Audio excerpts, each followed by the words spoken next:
다 같이 말씀 보시겠습니다.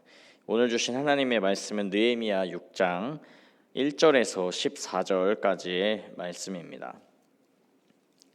느헤미야 6장 1절에서 14절까지의 말씀을 한 목소리로 합독하시겠습니다.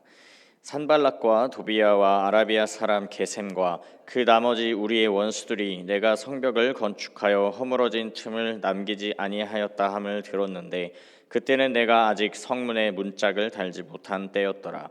산발락과 게셈이 내게 사람을 보내어 이르기를 오라 우리가 오노 평지 한 촌에서 서로 만나자 하니 실상은 나를 해하고자 함이었더라.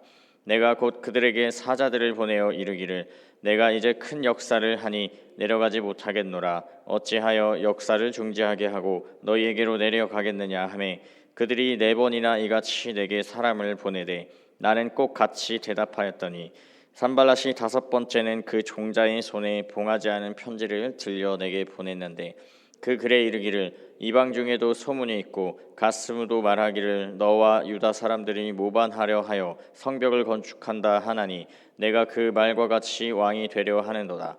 또 내가 선지자를 세워 예루살렘에서 너를 들어 선전하기를 유다의 왕이 있다 하게 하였으니 지금 이 말이 왕에게 들릴지라. 그런즉 너는 이제 오라 함께 의논하자 하였기로 내가 사람을 보내어 그에게 이르기를 내가 말한 바 이런 일은 없는 일이요 내 마음에서 지어낸 것이라 하였나니 이는 그들이 다 우리를 더럽게 하고자 하여 말하기를 그들의 손이 피곤하여 역사를 중지하고 이루지 못하리라 함이라. 이제 내 손을 힘있게 하옵소서 하였노라.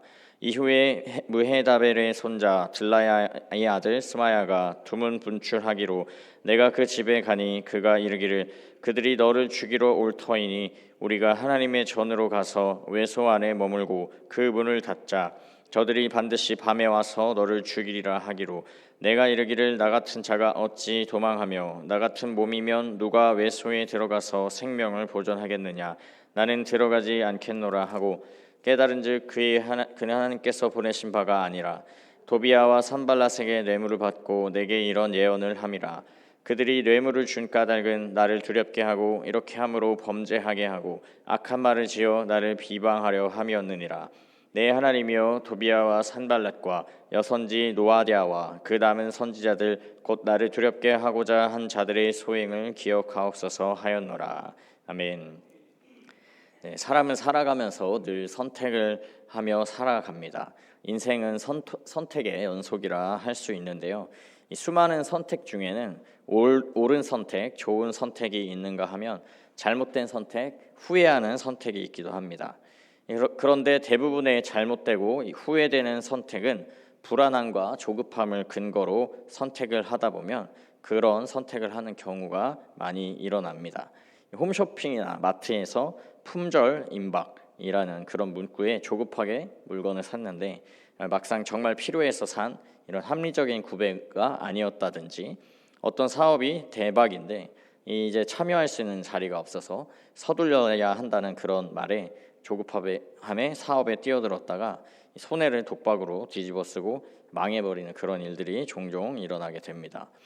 이렇게 사람을 조급하고 불안하게 만드는 요인은 대표적으로 욕심과 두려움이라고 말할 수 있는데요. 어떤 선택을 통해 자신에게 더 큰 유익과 이익이 발생할 것이라는 그 욕심과 그 이익과 유익을 놓쳐버릴 것이라는 두려움이 작용해서 조급하고 불안한 상태로 잘못되고 후회스러운 선택을 만들게 하는 것입니다. 오늘 본문 말씀에도 보시면 두 부류의 사람이 등장한다고 볼 수가 있습니다. 옳고 합당한 선택을 했던 느헤미야와 그 반대에 있었던 불의하고 잘못된 선택을 했던 느헤미야의 대적들이었는데요. 이 두 부류의 사람들을 살펴보면서 우리도 어떻게 옳고 합당한 선택, 후회 없는 좋은 선택을 할 수 있는지 깨달아 우리의 삶 속에서 좋은 선택을 이어나가시는 모두가 되시는 시간 되시기를 소망합니다. 먼저 본문 말씀의 시점을 말씀드리기를 원하는데요. 어제 함께 보신 5장의 그 성적 재건 완료 후에 12년 후의 시점의 이야기가 이제 다 끝나고 다시 성벽 재건이 한창 이루어지던 시점으로 돌아왔습니다. 성벽의 이 대부분이 중수되고 이제 성문 문짝만 남은 공사 막바지의 시점이었는데요. 이전부터 온갖 방법을 동원하여서 느헤미야의 성벽 재건을 방해하고자 했던 이 느헤미야의 대적들에게 있어서는 이제 곧 성벽 재건이 완료되고 이제 코앞에 다가온 굉장히 불안하고 조급해진 상황이었습니다. 그래서 어떻게 해서든지 느헤미야의 이 역사를 방해하고 그 일을 완수하지 못하게 하여야 한다는 생각에 가득 사로잡힐 수밖에 없었던 것이었는데요. 그리하여서 이들은 이전에 사용했던 방법이 아니라 새롭고 교묘한 방법으로 또 끈질긴 시도로 느헤미야의 역사를 중단시키고자 시도를 했었던 것입니다. 먼저 사용한 방법은 공식적인 회담을 정중히 요청하는 듯한 제안을 하여서 느헤미야를 꿰어서 죽이고자 했던 일이었습니다. 이 악한 의도를 간파한 느헤미야가 단호하게 거절했지만 이들은 포기하지 않고 4번이나 동일한 제안을 끈질기게 요청했으며 그 5번째에는 봉하지 않은 편지를 통해 그 편지 안에 기록된 내용이 거짓된 그 비방의 내용이 담긴 루머가 여러 사람들에게 퍼지기를 의도하는 이 사특한 계책을 사용하기도 했습니다. 또 다음으로 이들이 사용한 방법은 스마야라는 인물을 통해서 그를 돈으로 매수하여 느헤미야의 리더십에 흠집을 내려 했던 것이었는데요. 이 성경이 스마야라는 인물에 대해서 많은 정보를 제공하고 있지는 않지만 그의 이름과 그의 조상들의 이름이 신앙적인 이름이었다는 것과 그가 집에서 나오지 않고 두문불출할 때에 느헤미야가 그를 찾아갔다는 점을 통해서 느헤미야와 이전부터 어느 정도 친분이 있고 신뢰가 있었던 관계라고 추측해 볼 수 있습니다.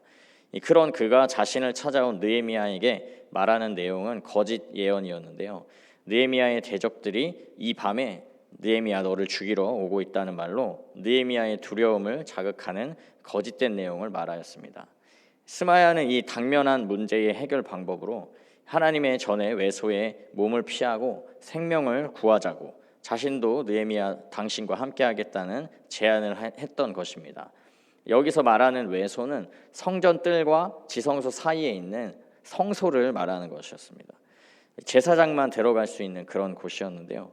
목숨을 잃을까 봐 두려움에 제사장이 아닌 느헤미야가 성소에 들어가게 되면 그것을 책잡고 또 자기 혼자만 목숨을 구하려고 피한 느헤미야의 행동으로 인해서 지금까지 목숨을 걸고 무장을 하고 성벽의 공사를 이어가던 백성들에게 혼란을 야기하고자 했던 그런 악한 의도가 담겨 있는 것이었습니다. 이 같은 느헤미야의 대적들의 모습을 보면 느헤미야를 두렵게 만들고 잘못된 선택을 하게 하려는 의도가 굉장히 다분했지만 그 실상은 사실 느헤미야가 아니라 이 대적들 스스로가 두려움과 조급함에 사로잡혀 있는 것을 확인할 수 있습니다.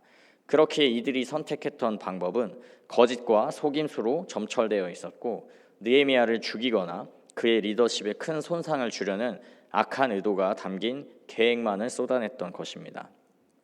이들의 선택은 결코 옳고 정당한 선택이 아니라 잘못되고 악한 선택, 하나님의 공의의 심판을 받아 마땅한 불의한 선택들 뿐이었던 것입니다.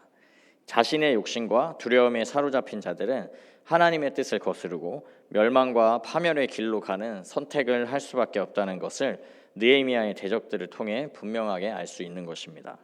반면에 느헤미야의 모습은 어땠습니까? 느헤미야는 조급함과 불안함으로 또 욕심과 두려움으로 어떤 선택도 하지 않는 사람이었습니다.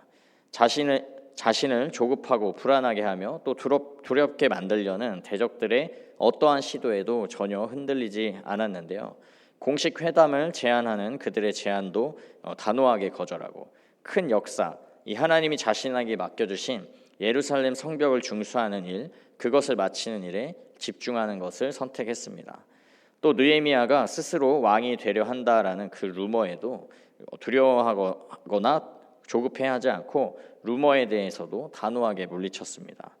게다가 스마야의 이 거짓 예언에도 자기의 목숨을 걱정하고 보호하고자 두려움에 조급한 선택을 하지 않았던 것입니다.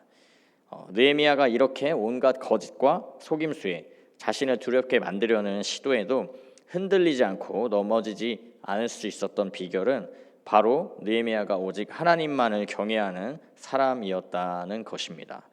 사람이 가지는 많은 종류의 두려움은 사람을 잘못된 선택을 하게 만들지만 오직 한 가지 두려움, 하나님을 두려워하고 공경하는 이 경외심은 사람을 옳고 바른 선택을 하도록 이끌어줍니다. 사람이 상황이나 손해, 죽음 등 다른 많은 것들을 두려워하면 판단력이 흐려지지만 하나님을 두려워하고 하나님을 경외하면 모든 것들을 객관적으로 바라볼 수 있게 되며 냉철한 판단력으로 정확하게 분별해낼 수 있게 됩니다.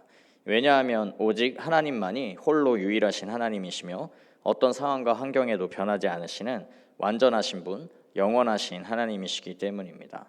이 하나님 앞에 모든 거짓과 속임수는 밝히 드러나게 되고 조급함과 두려움은 빛 앞에 어두움이 도망가듯이 언제 있었는지 모르게 사라지고 마는 것입니다. 여러분, 성경에 두려워하지 말라는 말씀이 몇 번 기록되어 있는지 아시나요? 설교를 통해 몇 번 들어보셨을 수도 있는데 365번이나 기록되어 있다고 합니다. 하나님은 두려움이 사람에게 얼마나 잘못된 선택을 하게 하는지 너무 잘 아셨기 때문에 두려워하지 말라고 356번이나 기록하셨던 것인데요. 우리에게도 두려워하지 말라고 지금 말씀하고 계시는 것입니다. 바라기는 여기 계신 모든 분들도 이 세상의 것들, 잠시 잠깐의 썩어질 헛된 것들을 두려워하여 잘못된 선택을 하는 것이 아니라 느헤미야와 같이 오직 여호와 하나님, 완전하시고 영원하신 하나님 한 분만을 경외하심으로 강하고 담대함으로 의롭고 바른 선택, 후회 없고 합당한 하나님의 뜻을 이루는 선택을 해 나가시는 귀하고 복된 인생들 다 되시기를 주님의 이름으로 축복합니다. 기도하겠습니다. 사랑과 은혜가 충만하신 하나님, 새벽을 깨우며 주님의 얼굴과 주님의 도우심을 구하는 우리에게 말씀으로 은혜 주시니 감사드립니다. 날이 갈수록 우리를 두렵게 만들고 혼란스럽게 만드는 세상 속에서 오직 하나님을 경외함으로 강하고 담대하게 서기를 간절히 구하오니 우리 마음 가운데 오직 하나님 한 분만을 경외하는 신실한 마음을 더하여 주옵소서. 하나님을 경외함으로 말미암아 이 세상의 파도와 풍파에 휩쓸려 잘못된 선택을 이어갔던 인생에서 변하여서 하나님의 뜻을 따르며 세상 가운데 하나님의 나라가 임하고 확장되고 완성되어지는 최고의 선택들을 이어가는 인생 되기를 소망하오니 주님의 자녀들 모두에게 하늘의 지혜와 영적인 분별력, 믿음과 순종의 능력을 더하여 주옵소서. 감사드리며 살아계신 예수 그리스도의 이름으로 기도합니다. 아멘.